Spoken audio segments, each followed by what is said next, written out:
number 1. The first oranges weren't orange.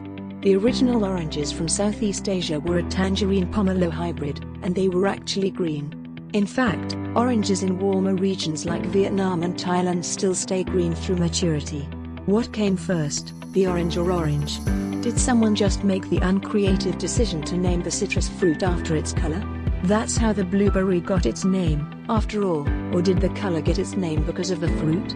In terms of perplexing origin stories, this one is right up there with the chicken versus the egg. Luckily, though, this one is much more easily solved. So which came first, the color or the fruit? The answer is, neither. Well, one did come before the other, but neither was actually the first meaning of the word. The linguistic ancestor to today's word orange was actually first used to describe the tree that the fruit grows on. The word's roots can be traced all the way back to Sanskrit. In that language, the word naranga meant orange tree. Naranga evolved into the Persian word narang and the Arabic word naranj. If you know Spanish, these old words might look very familiar. The modern Spanish word for orange is naranja. As the word evolved, it eventually came to mean the fruit, not just the orange tree. Old French adapted the Arabic word naranj as pomme d'orange, the fruit from the orange tree, or just orange. Speakers of Middle English adopted the phrase. The Middle English equivalent plum orange dates back to the 13th century AD. The word didn't come to describe a color until almost 200 years later, making the fruit the clear winner. In 1512, a description of the color using the word orange appeared, in a rather strange place. According to the Oxford English Dictionary, the use of the word first appeared in a will. Don't want to throw out your orange peels? These uses for the fruit rind are surprising. So, the only mystery that remains is fact number 2. Did you know that armadillo shells are bulletproof? Bulletproof armadillo puts Texas man in hospital after shot bounces off hard shell. The man tried to kill the animal when he found it in his garden in the US. It was unclear whether the armadillo survived the encounter. Police in Cass County said the unnamed man spotted the small animal on his property at around 3 a.m. local time on Thursday and decided to kill it. His wife was in the house. He went outside and took his .38 revolver and shot 3 times at the armadillo, Sheriff Larry Rowe said. Its hard shell deflected at least one of the bullets, which ricocheted off struck the man's jaw. Fact number 3. Kleenex tissues were originally intended for gas masks. Kleenex is one of those brands that is closely associated with what it produces. When needing a tissue, it is common for those familiar with the brand to ask for a Kleenex, even if the tissues at hand are puffs or a generic store brand. Like Jell-O, the name is nearly synonymous with its product. Kleenex did not get its start as a facial tissue, however. They weren't even originally intended to assist people in blowing their noses. Kleenex's start dated back to the Great War, in which its parent company, Kimberly-Clark, started it out as a paper filter for gas masks.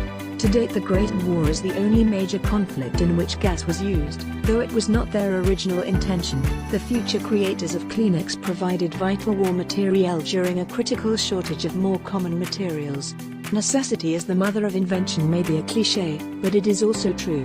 With material quickly running short, the inventive technicians at Kleenex's company developed a new type of cloth-like fabric to fill that need. From gas masks to nurses' hygiene, the tissue served the war effort in a variety of ways.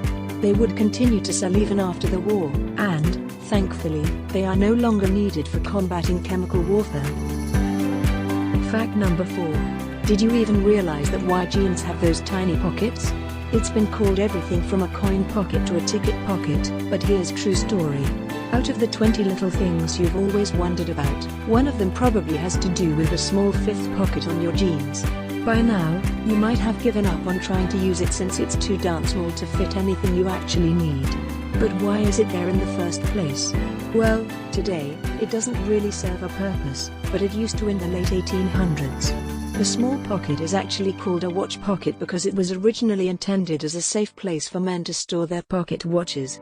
It dates back to Levi's first ever pair of jeans, which hit the market in 1879. The Levi Strauss blog also pointed out that originally, there were only 4 pockets on a pair of blue jeans, the watch pocket included.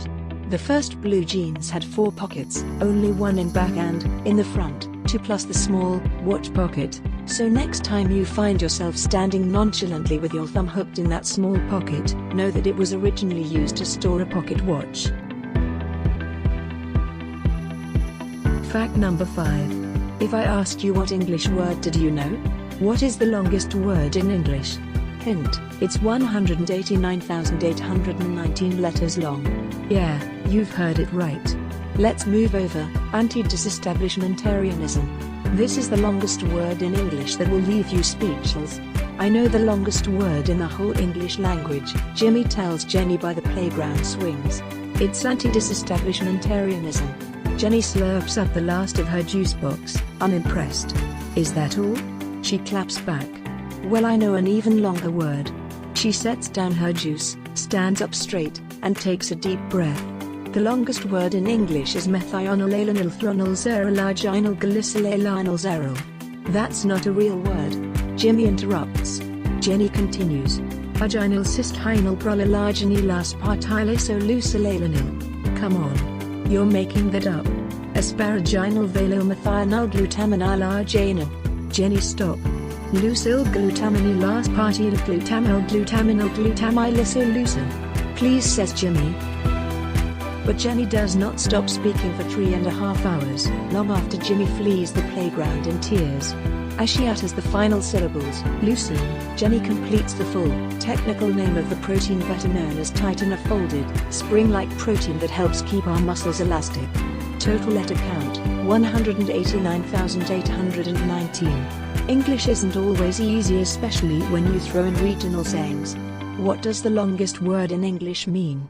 If you like Jimmy, don't think this monstrous moniker should be considered a real English word, you'd find some support from linguists. As a technical scientific term, the full name of titin doesn't appear in any dictionary, not just because it would take 12 full pages to wrangle the 190,000 odd characters, but because of the way protein names are generated. According to international guidelines, a protein's technical title lists every single amino acid found inside it. Even the smallest proteins contain no fewer than 20 amino acids, making for some pretty long names in their own right. Titin, however, is the human body's largest protein. Total amino acid count, 34,350.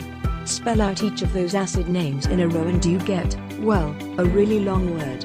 You can see why scientists prefer titin. If you like more videos like this, you know, I'll dance just for you to subscribe, so hit that subscribe button and click that notification bell to get updated with our new videos.